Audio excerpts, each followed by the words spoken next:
Okay student, इससे पहले हमने हेट्रोजीनियस कैटालिसिस की थ्योरी को स्टडी किया था। एक बार हम फिर से देख लेते हैं। देखिए, सबसे पहले यहाँ पे क्या होता है, सबसे फर्स्ट जो हमारी स्टेप होता है वो होता है डिफ्यूजन का। ठीक है, diffusion of reactant to the surface of the catalyst. जो हमारा कैटलिस्ट का ये सरफेस है, सपोज ये हमारा कैटलिस्ट है, ये सारी फ्री वैलेंसीज हैं और ये हमारा ए और बी दो रिएक्टेंट है। सबसे पहले ये दोनों रिएक्टेंट इसकी सरफेस पे डिफ्यूज होते हैं। सेकेंड स्टेप में यहाँ पे एड्सॉर्प्शन होता है। ठीक है, एड्सॉर्प्शन के बाद यहाँ पर केमिकल बॉन्ड फॉर्म होता है। थर्ड स्टेप में देखिए क्या हो रहा है, chemical reaction on the surface of the catalyst through the formation of intermediate. Third step में केमिकल बॉन्डिंग होती है, यानी यहाँ पर एड्सॉर्प्शन हुआ है, पर एड्सॉर्प्शन किस टाइप का हुआ है, केमिसॉर्प्शन हुआ है। ठीक है, फिजिसॉर्प्शन नहीं हुआ क्योंकि यहाँ पे बॉन्डिंग की बात कर दी है। ठीक है, तो यहाँ पर केमिकल एड्सॉर्प्शन हुआ है। इसके बाद यहाँ पर हमने देखा एक इंटरमीडिएट कंपाउंड बन गया है। इस इंटरमीडिएट कंपाउंड में ए और बी के बीच में क्या बन गया है, बॉन्ड बन गया है। इसके बाद फोर्थ स्टेप देखिए, फोर्थ स्टेप है हमारा desorption of reaction product from the catalyst surface and thereby making the surface available again for more reaction to occur. तो जो हमारा डिसॉर्प्शन का केस है, इसमें होता क्या है, जो हमारा देखिए ये बन चुका है, दोनों रिएक्टेंट के बीच में बॉन्ड बन चुका है। ये बॉन्ड क्या कर जाता है, ऐसे कुछ ब्रेक कर जाता है, जिससे ए और बी हमारा जो प्रोडक्ट है वो सेपरेट हो जाता है, यानी डिसॉल्व हो जाता है और कैटलिस्ट की हमारा जो है फ्री हो जाता है। तो फिफ्थ स्टेप क्या है, डिफ्यूजन ऑफ प्रोडक्ट मॉलिक्यूल। हमारे जो प्रोडक्ट के मॉलिक्यूल का है उस बार इसका डिफ्यूजन होता है away from the surface of the catalyst, catalyst की सरफेस से दूर। इससे पहले क्या हुआ था, रिएक्टेंट मॉलिक्यूल का डिफ्यूजन हुआ था कैटलिस्ट की सरफेस पे। इस बार जो है प्रोडक्ट मॉलिक्यूल का डिफ्यूजन हुआ है कैटलिस्ट की सरफेस से।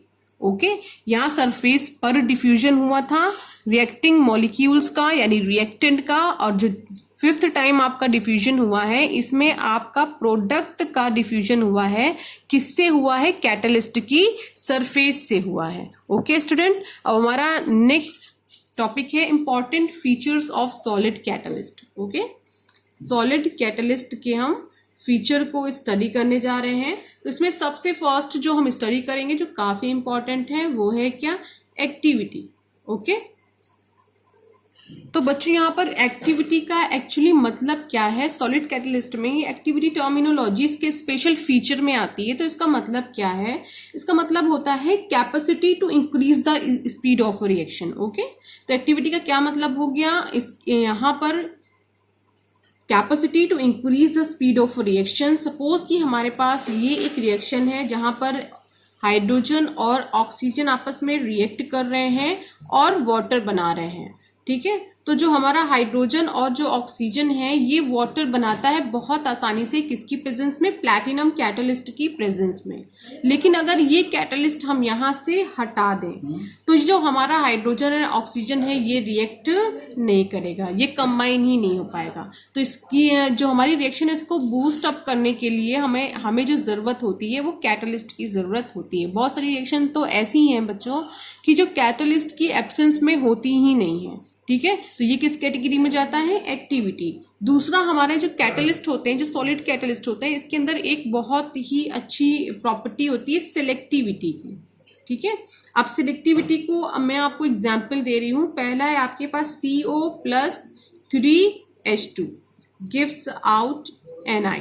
ठीक है, गिव्स आउट CH4+H2O।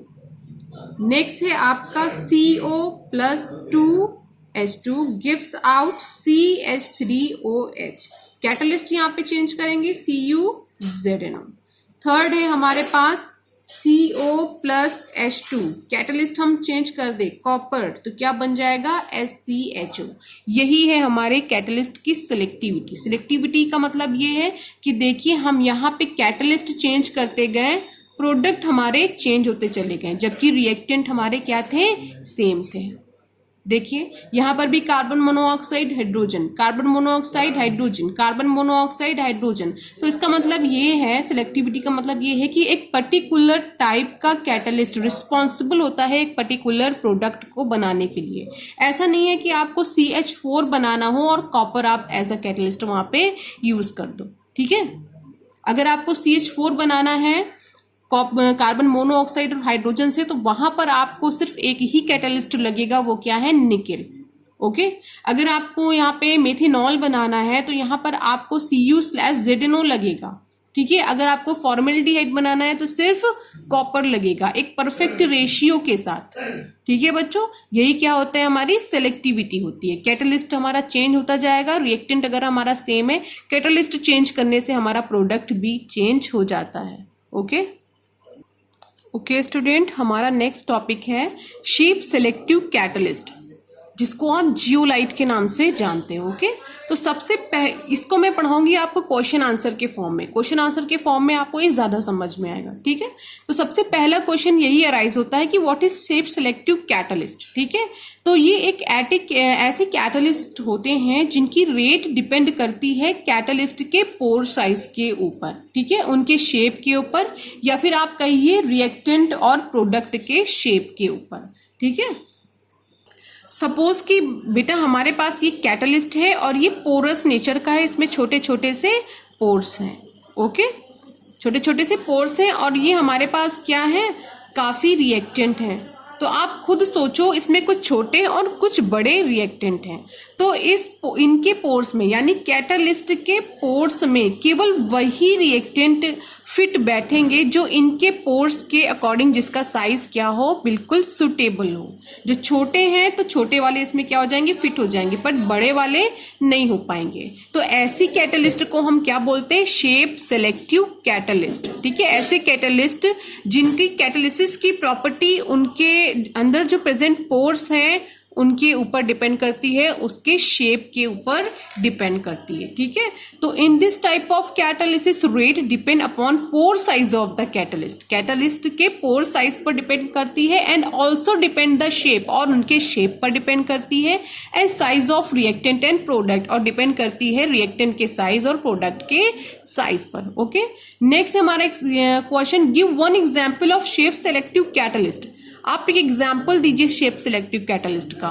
तो सबसे इंपॉर्टेंट एग्जाम्पल है जियोलाइट, जिसको आप बॉइलिंग स्टोन के नाम से जानते हो।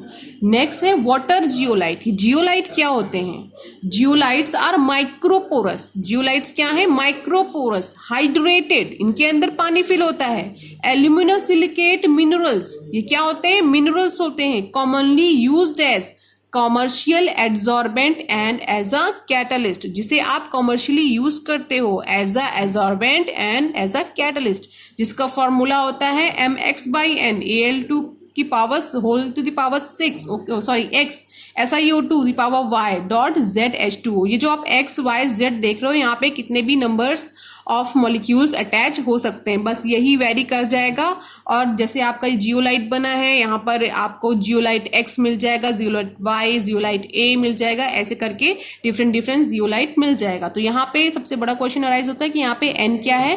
तो N क्या है, हमारे चार्ज का मेटल है। सपोज यहाँ पे M हमने Na लिया है, सपोज, तो Na पे कौन सा चार्ज है, सिंगल का पॉजिटिव, तो N हमारा क्या होगा, सिंगल होगा। ठीक है, अब शेप की बात करते हैं तो 3D स्ट्रक्चर होता है, हनीकॉम्ब लाइक इसका स्ट्रक्चर होता है। ठीक है बच्चों, give any one example of zeolite. किसी कोई एक एग्जाम्पल दीजिए जियोलाइट का। तो सबसे इंपॉर्टेंट एग्जाम्पल है ZSM5। ये ZSM5 का यूज भी आता है, कई बार पूछा गया है। तो ZSM5 कहाँ पर यूज होता है, अल्कोहल को हाइड्रोकार्बन में कन्वर्ट करने पे, या फिर आप इसी को बोल सकते हो, एथाइल अल्कोहल को पेट्रोल यानी गैसोलीन में कन्वर्ट करने में हम ZSM5 का यूज करते हैं। तो जियोलाइट को हम कैसे यूज करते हैं, तो सबसे पहले बेटा जियोलाइट हम क्या करते हैं, जियोलाइट जो हमें नेचुरली मिलते हैं उसमें वाटर फिल होता है, क्योंकि हाइड्रेटेड देखिए यहाँ पे लिखा हुआ है। उसे हम बॉयल करते हैं। बॉयल करते हैं, जैसे हीट करते हैं, तो जो पोर्स हैं उन पोर्स में जो वाटर भरा हुआ है वो क्या होता है, इवेपोरेट हो जाता है। ठीक है, तो पोरस जो है हमारे जो ड्राई हो जाते हैं और वैकेंट हो जाते हैं। अब ये जो पोरस वैकेंट है, यही रिस्पॉन्सिबल होते हैं हमारी रिएक्शन के लिए। ठीक है, अब यहाँ पर जो आपका रिएक्टेंट है, रिएक्टेंट आएगा इस अपने साइज के अकॉर्डिंग, इन पोर साइज के अकॉर्डिंग इसमें फिट हो जाएगा और रिएक्शन कंडक्ट हो जाएगी। ठीक है बच्चों, पोर साइज क्या होता है, 240-760 पिकोमीटर। तो नेक्स्ट क्वेश्चन है टाइप्स ऑफ जियोलाइट। ठीक है, जियोलाइट कितने टाइप्स के होते हैं, natural zeolite and synthetic zeolite. जो नेचुरल जियोलाइट होते हैं नॉन पोरस और ग्रे कलर के होते हैं, और सिंथेटिक जियोलाइट पोरस और व्हाइट कलर के होते हैं। ठीक है, डिस्कवरी सबसे फर्स्ट जियोलाइट जो हमारा था वो था स्टिलबाइट। ठीक है, जिसकी डिस्कवरी एलेक्स फ्रेडरिक ने 1756 में करी थी। ठीक है, और सोर्स ये कहाँ से मिलता है हमें? वोल्केनिक रॉक्स से, क्योंकि ये मिनरल है तो ऑब्वियसली बात है हमें वोल्केनिक रॉक से ही मिलेगा। तो सबसे इंपॉर्टेंट ये टर्म्स हैं जो आपकी बुक में दिए नहीं गए लेकिन फिर भी आपको पता होना चाहिए। इन द जियोलाइट प्रोसेस, जब हम जियोलाइट की प्रोसेस करते हैं तो केवल कैटायंस का एक्सचेंज होता है, एनायंस का एक्सचेंज उसमें नहीं होता। ये बात आप हमेशा याद रखिएगा। In the zeolite process calcium and magnesium are remove. Zeolite की प्रोसेस में कैल्शियम और मैग्नीशियम रिमूव होता है किससे? हार्ड वाटर से, by ion exchange method. And इसकी जगह पे लग क्या जाता है? सोडियम लग जाता है। ठीक है, याद रखिएगा क्योंकि आपने इसको क्लास 9th या 10th में पढ़ा होगा। परम्यूटेट करके प्रोसेस रही होगी और वाटर प्यूरिफिकेशन के बारे में आपको पढ़ाया गया होगा। वहां पे सोडियम वाला जो एक सेटअप बनाया गया होगा वो यही इसी की बात हो रही है यहाँ पर। ये आपने प्रीवियस क्लासेस में स्टडी किया है, उसी से निकाल करके मैंने कुछ इंपॉर्टेंट पॉइंट आपको दिए हैं। ठीक है, तो दूसरा क्या है? Natural zeolite has lesser exchange value than artificial zeolite. लोग सोचते हैं नेचुरल जियोलाइट ज्यादा अच्छा होगा, नहीं, यहाँ पर आर्टिफिशियल जियोलाइट ज्यादा बेहतर होता है। क्यों? क्योंकि वहां पर आयन एक्सचेंज होने की जो वैल्यू होती है वो आर्टिफिशियल जियोलाइट में ज्यादा होती है। और ऐसा क्यों होता है? क्योंकि नेचुरल जियोलाइट हमारे जो नॉन पोरस होते हैं और सिंथेटिक जियोलाइट में पोर्स ज्यादा होते हैं। तो ऑब्वियसली बात है ज्यादा पोर्स होंगे तो ज्यादा रिएक्टेंट उसमें जाकर के फिट होंगे और ज्यादा फास्ट रिएक्शन हमारी चलेगी। ठीक है, zeolite process is called permuted process. Zeolite process को हम परम्यूटेड प्रोसेस के नाम से भी जानते हैं। In zeolite process dissolve CO2 is not remove. एक चीज याद रखिएगा, जियोलाइट की प्रोसेस के थ्रू जब आप वाटर प्यूरिफिकेशन करते हैं तो वहां पर आपका CO2 रिमूव नहीं होता। तो दो क्वेश्चन राइज बहुत ज्यादा होते हैं यूज ऑफ जियोलाइट में। ठीक है, तो पहला जो यूज होता है purification of water, purification of water. जो दूसरा सबसे ज्यादा इसका यूज होता है वो होता है पेट्रोकेमिकल इंडस्ट्री में। ठीक है, देखिए आपने पेट्रोल बनाया है ना, उसी इंडस्ट्री में इसका सबसे ज्यादा यूज होता है। तो ये जो आपने पूरा यहां से लेकर यहां तक पढ़ी है, पांचों बातें आपकी प्यूरिफिकेशन ऑफ वाटर से रिलेटेड हैं। ओके, और ये जो आपने रिएक्शन पढ़ी है, ये रिएक्शन क्या है? पेट्रोकेमिकल इंडस्ट्री से रिलेटेड है। Okay, thank you class.